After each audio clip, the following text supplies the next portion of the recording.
Alice no País das Maravilhas, Lewis Carroll. Este é um trabalho de análise literária, onde aplico minhas próprias reflexões e comentários, fazendo, quando oportuno, ilações, exemplificações ou comparações para com a cultura política do dia ou eventos da atualidade. Não é um audiobook nem se trata de uma narração da obra, e muito menos dispensa a necessidade da leitura da obra no seu todo. O autor viveu de 1832 a 1898. Era inglês e diácono na Igreja Anglicana. Foi fotógrafo, fabulista, desenhista, matemático e escritor. Dentre suas obras, Alice no País das Maravilhas e Alice através do Espelho foram as mais famosas e que lhes deu prestígio e notoriedade mundial. A obra, ou história mundialmente conhecida de Alice, ganhou versões para TV e cinema e inspirou diversas obras e trabalhos artísticos ou cinematográficos que baseiam seu enredo na fábula da menina inocente caindo na toca de um coelho e visitando um mundo desconhecido. Um dos mais prestigiados foi o filme Matrix e a saga de Neo, Trinity, Morfeu e o agente Smith pelo universo holográfico da Matrix, simulando um tipo de País das Maravilhas de Alice. O fato é que a analogia, tanto do mundo de Alice quanto da Matrix, é a de que nossa realidade ou nossa percepção da realidade é influenciada ou de alguma forma alterada por elementos, por fatores ou por indivíduos acima ou oculto a nós, de modo a gerar fantasias e ilusões e nos apresentar como se fosse uma verdadeira realidade. E a que devemos aceitar e participar. E fazendo isso, somos então imersos numa falsa realidade que confunde e remodela nossos pensamentos, nossos sentimentos e ações e nos torna escravos passivos desse macro sistema de controle político, econômico e social global.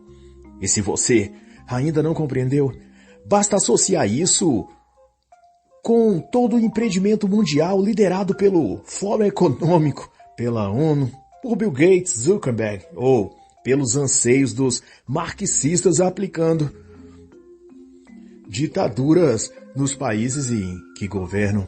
Todos esses lideram esquemas de domínio, de poder e escravidão mental coletiva, com o qual pretendem nos transformar numa espécie de Alice, presa e refém de um mundo de ilusões, onde o mal reina em lugar do bem e toda a ordem das coisas é invertida. Dá até para chamar de Klaus Schwab no país da maravilhas, ou no país do novo normal, né?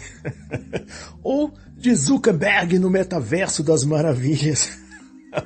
Ou quem sabe Brasil na toca do Foro de São Paulo. Todas essas opções são versões do mesmo reino diabólico que o comunismo, o globalismo ou a tecnocracia querem estabelecer sobre nós. Mas quanto à fábula da menina Alice, tudo começou quando ela viu no jardim um coelho branco passando apressado e olhando em seu relógio, queixando-se do seu atraso. De início, tudo já era estranho e devia ter alertado a Alice. Um coelho vestido um colete, portando um relógio de bolsa e ainda conversando em linguagem humana. Mas o texto diz que Alice estava sonolenta e com muito calor. E nessas condições, ela se sentia meio aérea, com um raciocínio lento ou até meio estúpida, como descrito pelo próprio narrador. E se bem pensarmos, é esse o mesmo procedimento que os agentes Smith da nossa época tentam nos impor. Elevar a temperatura ideológica ao nosso redor, inserindo conteúdos marxistas em tudo, nos ensinando isso nas escolas, ou nas músicas, nas apresentações culturais, nos eventos políticos e sociais e por aí. E assim, garantindo que a nossa mente esteja atolada de superstições comunistas e o sentimento geral padrão passe a ser o de normalizar o absurdo. Aceitar e conviver com o mal e a mentira como se fosse normal e, principalmente, perder a capacidade cognitiva e de discernir entre o verdadeiro e o falso, o real e a ilusão. E como o narrador disse de Alice, no primeiro contato dela com o coelho, ficar meio lerdo da ideia, idiotizado, devagar para processar as coisas, Tudo porque é isso que o emborrecimento paulo freiriano e outros almejam fazer conosco, nos roubar a capacidade de raciocinar. E tal que Alice, então, deu por si a loucura que era um coelho vestido roupa, falando e conferindo as horas no relógio. E sem pensar duas vezes, saiu em disparada atrás do coelho branco, seguindo também quando este pulou numa toca, escorregando por túnel, descendo para cada vez mais profundo no buraco. Isso também remete a uma condição da nossa realidade, ou do mundo encantado que a quarta revolução industrial de Klaus Schwab quer nos jogar dentro. Esse mundo tecnológico e todo governado por inteligência artificial, que é a fase final da indústria 4.0. É como a toca do coelho que nos leva a uma imersão no mundo digital de onde não tenhamos mais controle do que acontece ali, e nem qualquer autonomia para decidir nosso próprio destino ou sequer como conduzir nossa própria vida. A vida 4.0 é o final do buraco por onde Klaus Schwab guia a humanidade. E nesse país das maravilhas virtuais, até o que comemos, nossa dieta alimentar, nosso modo de vestir, nossas opiniões e até crenças e pensamentos hão de ser controlados e pré-determinados por um cérebro digital global, a inteligência de máquina.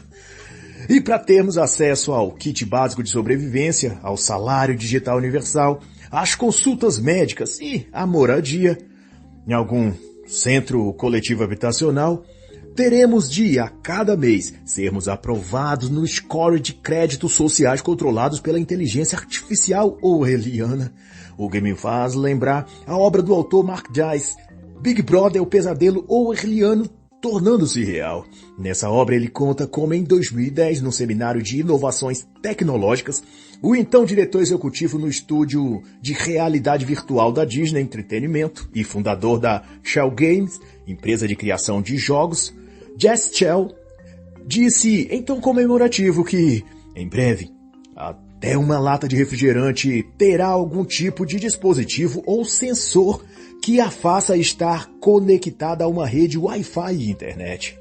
Ele celebrou dizendo que câmeras, telas e sensores vigiarão a sociedade o tempo todo. E isso será bom, porque forçará as pessoas a terem condutas melhores, já que estarão sendo vigiadas o tempo todo. Ou seja, o grande irmão da ficção de Orwell, sendo projetado no formato digital, vigiando e punindo as pessoas segundo o código de ética da própria inteligência artificial.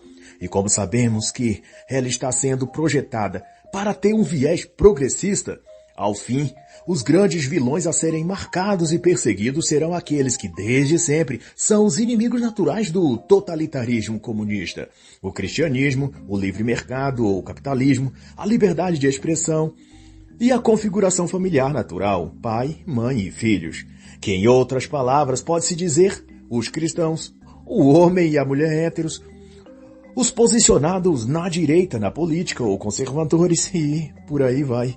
Realmente é um pesadelo, tornando-se real. Mas assim estava Alice, dentro de um buraco, por seguir um coelho falante. Assim como Cuba, Venezuela, China, Argentina, o Brasil. Além de Nicarágua, México, Colômbia, todos caídos no abismo marxista ou rolando para baixo rapidamente. Tudo porque seus cidadãos decidiram seguir não o coelho branco, mas um bicho vermelho que também cacarejou ou relinchou anedotas e mentiras. E só para levar-nos para o fundo do poço. No Brasil, o animal que guia as massas para a caverna da ilusão se traveste de sapo barbudo, às vezes contando com o apoio de uma cobra peçonhenta careca para lançar seus feitiços e veneno e deixar as pessoas adormecidas na realidade alternativa do marxismo. Mas na China, por exemplo, o animal de lá se fantasia de dragão vermelho. Em outra parte, o monstro parece um urso ou uma águia de 2 cabeças, mas o ponto em comum é que a história mostra sempre algum ser da fauna pretendendo conduzir as massas para algum buraco ideológico totalitário. E foi assim que a ingênua Alice foi então seduzida e estava agora perdida naquele mundo paralelo e estrambólico. Mas dado o caso, a garotinha, por mais rápido que parecia cair pelo buraco abaixo, ainda assim era como se acontecesse em câmera lenta. Ou havia de ser, pensou ela, que o buraco era muito, muito fundo. Descendo, descendo, descendo, disse Alice em voz alta. Essa queda nunca chegaria ao fim? Adoraria saber o quanto já caí até agora, disse ela. E essa é também uma ilustração da nossa fatídica situação. Estamos descendo um poço escuro. Todas as decisões jurídicas, as iniciativas políticas, tudo que vem do STF, do Congresso e Executivo, desde 2023 pelo menos, está consolidando um cenário de profunda escuridão para o futuro do país. Assim como a Venezuela está nessa escuridão e a Argentina se aproximando de lá. Mas, porém, se tem a impressão que a cada vez que temos um quadro de acontecimentos que nos faz pensar que aquele é o limite do mal, o fim do poço, de repente um novo acontecimento, e parecendo pior, nos desvela que o fundo do abismo ainda não chegou e que não há mal que não possa piorar.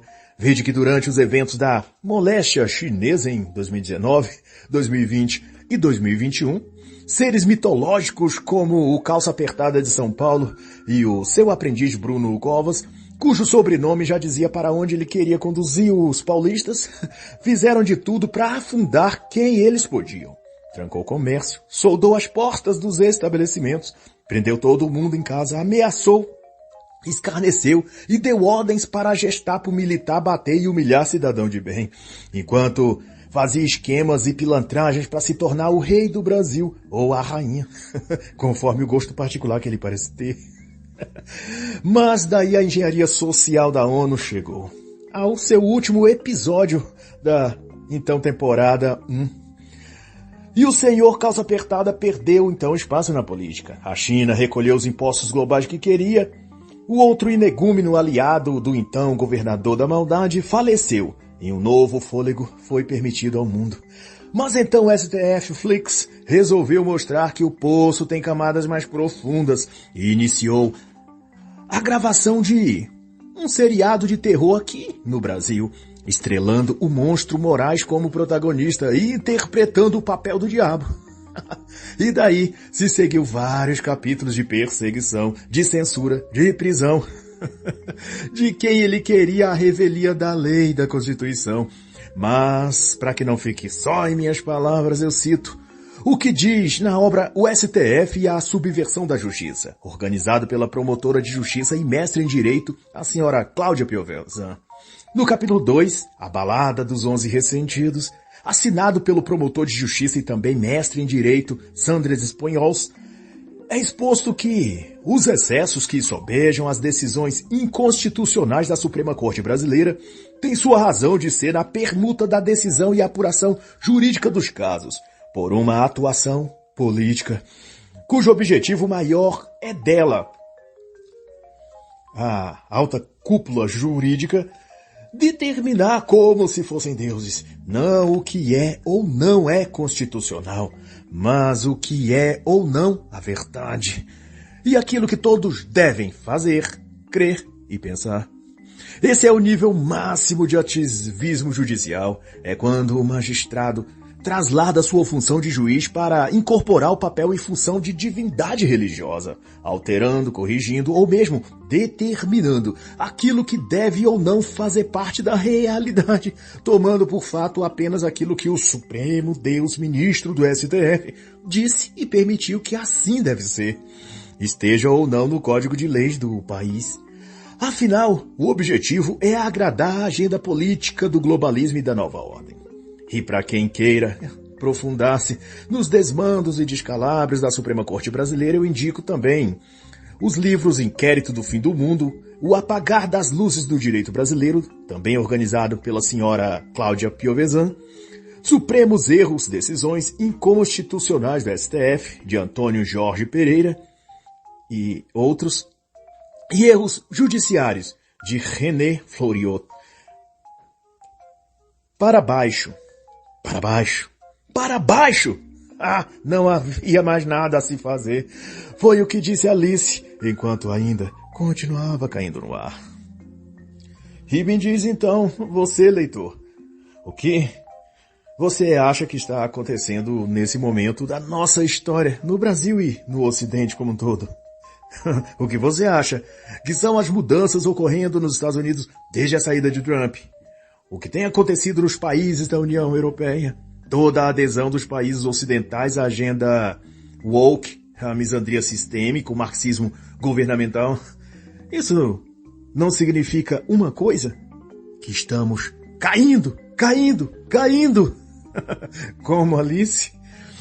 E foi que assim, finalmente, a queda acabou. E depois de aterrissar, sem nenhum ferimento sobre algumas folhas e gravetos, Alice estava de pé, num lugar que não conhecia e ainda sombrio. Mas podia avistar o coelho e, vendo desbaratado numa correria, se pôs atrás dele novamente. E depois de uma curva, não viu mais o coelho branco, mas estava ela numa sala diante de várias portas de vários tamanhos. E sobre uma mesa no centro da sala uma chave dourada, mas porém a chave não serviu a nenhuma das portas. E a ideia aqui, no contexto dessa minha interpretação, é que nossas fórmulas mentais ou padrões usuais de pensar sobre o mundo já não servem para compreender a atual realidade que o mundo tecnocrático está preparando e nos inserindo nele.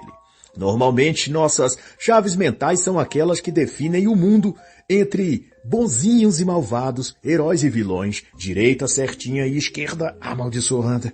E classificamos as portas que encontramos conforme os modelos de interpretação que o senso comum nos deu.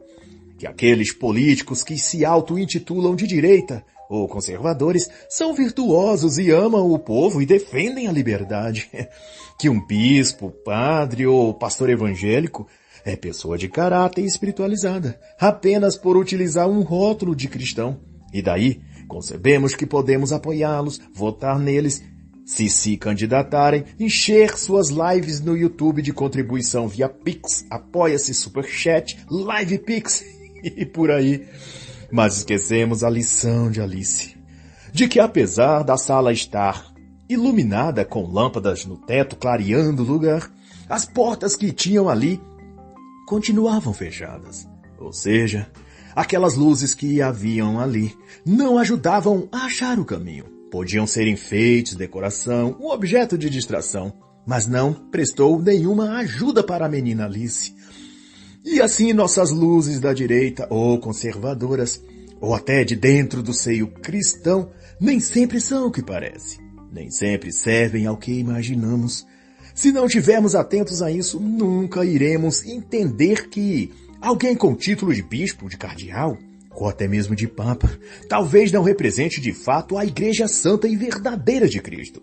Se ainda permanecermos com as velhas chaves hermenêuticas, tentando interpretar as coisas pela aparência delas, vamos nos frustrar e nos sentir desanimados quando virmos o alegado sucessor de Pedro orientando os fiéis católicos chineses a serem passivos e submissos a Xi Jinping e ao regime satânico dele, que visa destruir a própria Igreja de Deus, a Igreja Católica, em seu território. Fato que aconteceu na visita de Bergoglio à Mongólia com intenções de construir pontes com o regime comunista da China em setembro de 2023. E é justo por causa dessas percepções antiquadas que bastou João Dória usar a insígnia Bolsodória para os conservadores que apoiavam Bolsonaro votar nele. Bastou o ex-ator pornográfico alardear que era um conservador e anti-PT, que também arrebanhou muitos votinhos dos conservadores, tal como fez Joyce Halseman e um monte de militares que exibiram a falsa luz inútil no teto das mentalidades da direita política. E muita gente achou que se abririam então as portas do mundo feliz da liberdade. Mas o que se viu foi uma escalada de trairagens e decepções que no fim as próprias forças armadas virando as costas para seus próprios admiradores. Na obra Conhecimento por Presença em torno da filosofia de Olavo de Carvalho, o excelente autor Ronald Robson faz um aclaramento oportuno ao assunto aqui tratado. No capítulo 1, sobre o indivíduo situado, ele delibera uma reflexão baseada na filosofia de Olavo de Carvalho sobre ideal e razão, onde distingue e depois cinge uma e outra coisa, numa só premissa que traz muito a refletir.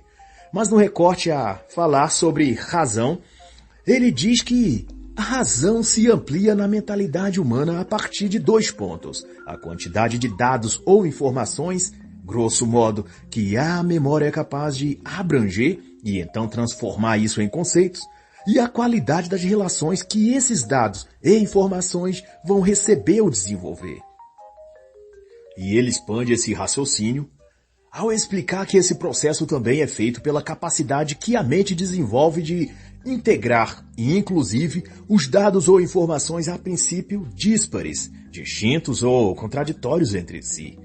E isso estará consolidado quando o indivíduo tomar-se apto a externar racionalmente o resultado desse processo, em palavras, em linguagem, porque isso significa que ele tomou consciência do conhecimento. Ele sintetiza isso dizendo que o que você sabe depende de quem você quer ser.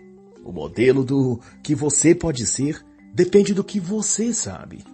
E em relação ao que estamos aqui a discutir sobre Alice, as portas fechadas e as luzes sem finalidade, pode-se então inferir que a percepção da realidade apreendida sem sermos capazes de colocarmos à prova também aquilo que cremos e pensamos e que temos por conhecimento adquirido. Se não aprendermos a tratar e associar ambos os lados, o sim e o não, de uma propositiva ou daquilo que se apresenta como verdade, também não saberemos identificá-la quando ao escutarmos ou as virmos manifestadas nas ideias que os outros nos apresentam.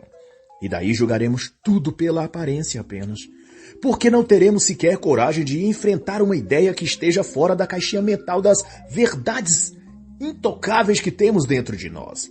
Ao passo que abraçaremos sem o mínimo critério de apuração qualquer um que apresente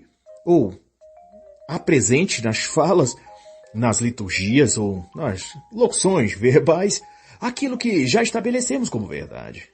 É por isso que os adeptos da teoria da Terra redonda e da gravidade ou do heliocentrismo vocifera e vira inimigo mortal de quem ao menos cogitar, repensar ou discutir a possibilidade de outro modelo ou formato para a Terra ou outra maneira de ver as leis físicas ou da matemática acerca do universo, etc.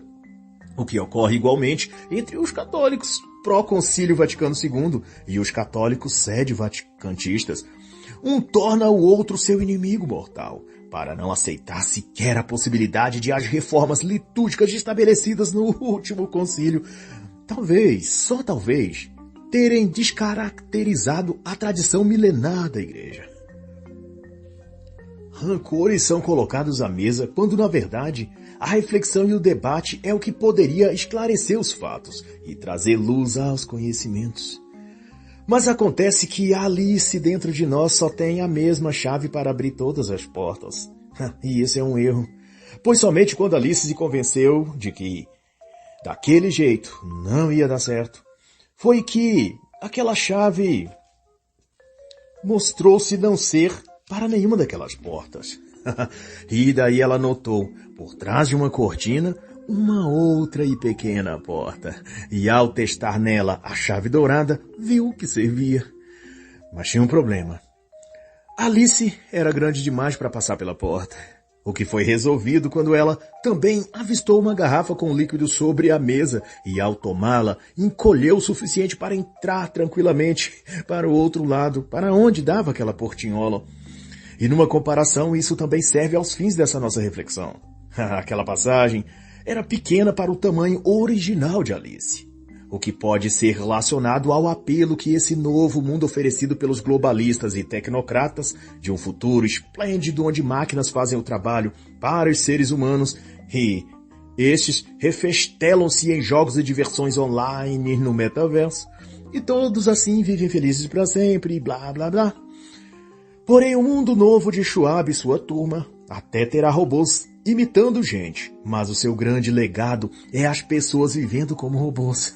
Isso é, com a mente plugada em dispositivos tecnológicos e abstraídos da realidade, reduzidos no que tange à sua estatura moral, intelectual e no que trata da sua dignidade. pois tudo o que o metaverso de Zuckerberg tem para oferecer é hedonismo e fuga da vida real. A porta para a realidade virtual exige que você encolha seus propósitos de vida, abandone sua fé, sua religião, sua família e possivelmente até sua condição de ser humano. Pois a sua mente e cérebro precisarão pertencer à inteligência artificial que pretende comprar um espaço permanente na sua alma, em troca de uma promessa de prazeres, de sexo, bebidas, riqueza e lazeres virtuais sem fim. Bastando você aderir a algum programa de viagem mental para dentro de alguma matrix holográfica sob medida, onde você existirá por meio de um avatar dentro da realidade virtual e, como num sonho, sentirá os reflexos e sensações deleitosas de mulheres, de festas, de bebidas sem fim. Mas, em compensação, não terá nada, porque nada ali será real de verdade. Serão só névoa e ilusões a prender a sua mente para sempre, até que a máquina seja desligada, sua mente apagada, seu corpo descartado no incinerador que a indústria 4.0 construiu especialmente para isso. Encolher você, espiritual, moral e intelectualmente, é o que esse novo mundo requer para que você viva nele e desfrute de toda a tecnologia alienadora dele. É também por isso que, assim como Alice tomou líquido numa garrafa para encolher, o novo normal do globalismo também nos oferece a Netflix, a TV Globo, os mangás e animes japoneses, cheios de pedofilia e invocação de demônios. E a cisterna chamada redes sociais, para que, consumindo dos seus conteúdos, as pessoas diminuam sua capacidade cognitiva, seu intelecto e sua vocação espiritual, que é servir e adorar a Deus. E sob o efeito das poções mágicas das telenovelas, seriados com temática LGBT, uso de drogas, banalização do sexo e lavagem cerebral marxista, o bem vire mal, o certo vire errado, a luz seja trocada pelas trevas, e sem mais almejarem ter a estatura e grandeza de Cristo, a humanidade se contente em ter a pequenez do diabo, e todos chamem isso de novo normal. Mas, para o consolo de Alice, que estava se sentindo sozinha e triste, o coelho branco novamente apareceu. Mas, confusa, agitada e absorvida em suas próprias ideias, confundiu Alice com alguma Mary Ann e deu-lhe ordens que fosse à sua casa, apontando ele a direção e lhe trouxesse um par de luvas brancas. Mas, no decorrer disso, a pobre Alice tomou outro líquido que achou numa garrafa na casa do coelho. E dessa vez, cresceu exageradamente, não podendo mais sair de dentro da casa, pois ela era maior que as portas e janelas. O comparativo disso é que quando passamos tempo demais num ambiente que não é o nosso ou que não deveríamos estar lá, vamos ficando presos nele, ao ponto de virarmos prisioneiros dentro dele. E é o que acontece com aqueles que, por influência de amigos, de colegas de trabalho ou da escola, ou por pura fraqueza de caráter, querendo seguir a modinha ou os conselhos esdrúxulos de que vai pegar garotas, ter mais tato, parecer descolado ou se divertir, acabam se viciando em coisas destrutivas, como drogas, bebidas, tabaco, videogames, animes e mangás japoneses, ou aderindo a filosofias místicas, práticas orientais esotéricas ou do satanismo disfarçado de proposta política, que é o marxismo, pois o comunismo em quaisquer variantes, saiba você, não passa de uma seita satânica que promove e dissemina tudo que é anticristão e contra Deus. Ao permitir que sua curiosidade ou falta de personalidade o leve a aderir a certas práticas ou a adotar determinadas ideias, esses indivíduos viram prisioneiros de um projeto de vida, uma cadeia ideológica ou estrutura psicológica, que não fazia parte da proposta original de Deus para suas vidas. É como se eles passassem a viver forçados dentro de uma casa que não é a sua. E por não ser a sua, essa casa mental também não é controlada por ele, mas por aquele que o colocou lá dentro. E no caso de Alice, foi o coelho. Mas no caso dos vícios que as pessoas aderem, são os demônios. Lúcifer é o pai de todos os vícios, e aqueles que alimentam seus vícios são escravos do diabo, e vivem nas masmorras que Satanás os colocou. Mas tendo passado isso, Alice tinha encolhido novamente e pôde então sair da casa do coelho e sua direção foi a floresta. Ela queria achar um jardim com lindas flores, mas essa sua ingenuidade e sonhos românticos de um lugar lindo e feliz acabou levando-a a se perder.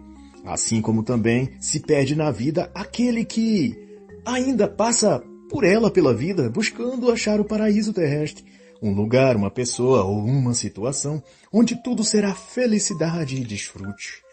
Alguns se apegam às teorias e falácias de igualdade, de justiça social e essas baboseiras progressistas.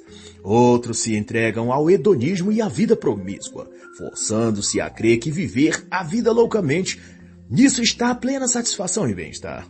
Mas outros vão além no grau de auto-engano e passam a alimentar a fantasia de que o amor, a princesa encantada, a Rebeca prometida ou o alfa garanhão com características beta-provedor com traços Schedule Tyrone, liberal, não ciumento e com uma conta bancária de respeito, irá aparecer para dar a esse homem ou essa mulher a felicidade e vida dos sonhos que acham que merecem.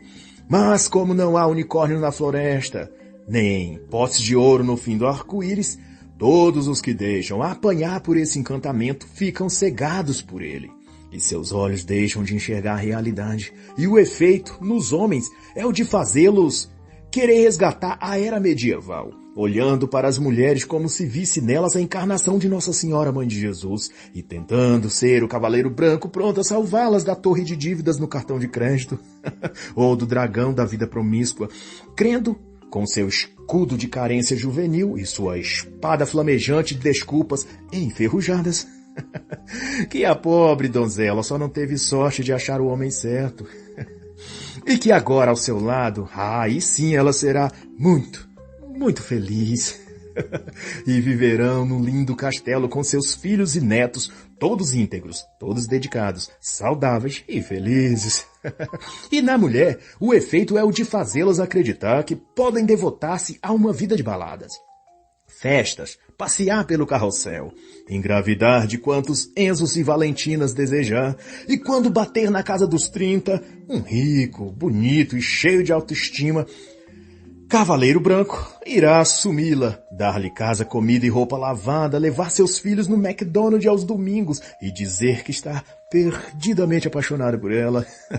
E inclusive, sendo capaz de tolerar silenciosamente os surtos de borderline dela, e as saidinhas pros barzinhos nas sextas à noite com as amigas, claro. Só para espairecer, claro. E se Alice, depois de encolher, estava perdida na floresta, muitos homens, jovens e mulheres estão também perdidos em suas próprias visões equivocadas da vida, querendo recriar o cenário conjugal do século XVII ou XVIII. Mas isso à parte, Alice agora conversava com a lagarta azul. Quem é você? Indagou a lagarta a Alice. Mas tudo que ela conseguia explicar para a senhora lagarta era que queria crescer novamente, deixar de ser tão pequena. E esse é um dos maiores desejos ocultos que mora dentro de nós, seres humanos. Queremos ser maiores, mais destacados, mais vistos ou ter sempre algo que nos eleve perante os outros. Esse é um instinto enraizado na alma humana, o que parece. Mas a questão não é crescer, mas crescer na direção certa. Alice comeu o cogumelo por indicação da lagarta, mas, porém, suas partes ficaram desproporcionais. Os braços estavam compridos e esticados demais, o pescoço estranhamente alongado, a ponto de um pássaro achar que se tratava de uma serpente entranhando-se pela copa das árvores, querendo pegar os ovos nos ninhos das aves. Desse modo, se você não tiver um plano, um propósito, seu crescimento será sempre desproporcional e confuso. Numa parte, parecerá bom, em outra, extremamente ruim. E para conciliar o crescimento material com as demais áreas ou aspectos da vida, o mental, o espiritual, é preciso que haja na pessoa aquilo que Viktor Frankl chamou de vontade de sentido. Na logoterapia, isso quer dizer um ideal sólido e uma ideia forte. Para usar os termos do próprio Viktor Frankl, em A Vontade de Sentido, a qual deixo recomendado, o homem que considera a própria existência desprovida de sentido não só é infeliz, como também dificilmente consegue se adaptar à vida. É o que ele diz na página 67 da edição de 2011 da Paulus Editora. E Frankl vai explicar nesse mesmo assunto que a existência não só é intencional, como também é transcendente, sendo que a autotranscendência constitui a própria essência da existência. Para a logoterapia, o ser humano é um ser direcionado a algo que não a si mesmo, e vive numa tensão entre o seu eu e o seu ser real, ou entre o eu sou e o eu devo, entre o real e o ideal, entre o ser e o sentido. E fato fundamental aqui é que o sentido e o propósito só nascem a partir de valores, sem antes conservar os valores concretos da existência humana, que são a honra, a dignidade, a liberdade, a verdade, a humildade, a maturidade. O sentido, o propósito e o ideal não se materializam. E dali um tempo a pessoa é tomada pelo subjetivismo e pelo relativismo, e seu entusiasmo, ou o que ele tentou estabelecer de propósito e sentido para a vida, perde sua força motivadora e acaba, então, abandonando todo o sentido e também propósito que tinha. Mas no caso da garotinha Alice, depois ela retomou seu caminho normal e o seu tamanho, e suas palavras depois disso também oferecem um ponto a se refletir. Como são confusas todas essas mudanças. Nunca tenho certeza do que vou me tornar de um minuto para o outro. É o que ela disse. E nesse caso eu recorro a Santo Tomás de Aquino na obra Verdade e Conhecimento, pela Martins Fontes, 2011, para aludir ao que ele diz sobre as concepções idealistas da verdade, de que a verdade é uma condição inerente ao espírito ou essência da coisa em si, que nesse termo rivaliza com a idealização da coisa, que seria a projeção do que se espera que a coisa seja ao invés da aceitação ou adequação ao que a coisa é e contém em si mesma.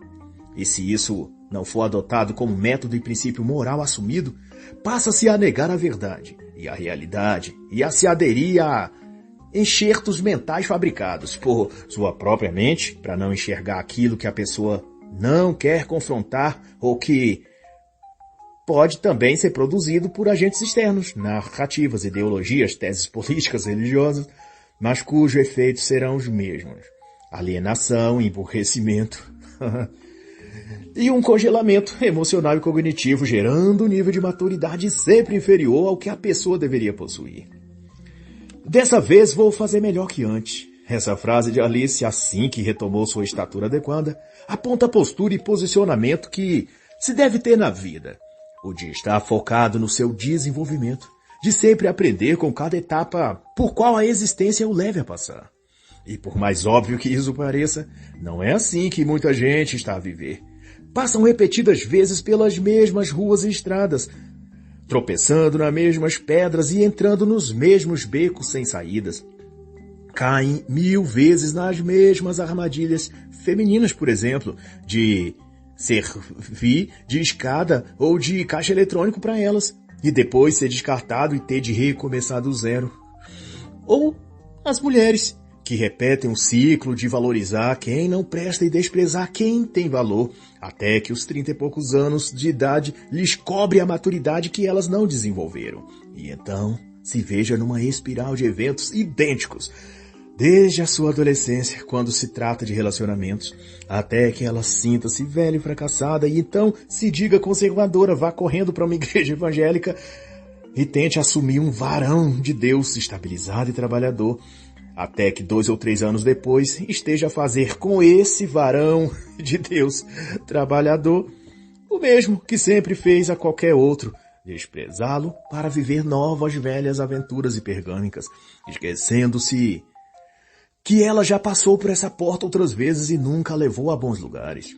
Mas sem a consciência da verdade, o hábito treinado de olhar para si, enxergar seus erros e reabilitar sua mente pela vontade de sentido, no que se refere Viktor Frankl, essa mulher ou esses homens, sem isso, viverão para sempre nessa roda gigante das emoções, caindo em buracos para terras de fantasias até que seja tarde demais para mudar e consertar as coisas. Mas para Alice ainda dava tempo. E aonde há vontade, há sempre um jeito. E foi assim que ela achou uma porta numa árvore e por ela entrou. E encontrou a chave dourada que abriu uma outra porta, a do jardim, onde havia brilhantes canteiros e flores refrescantes. Lá pôde ver o rei e a rainha de copas e um desfile de seu cortejo de cartas.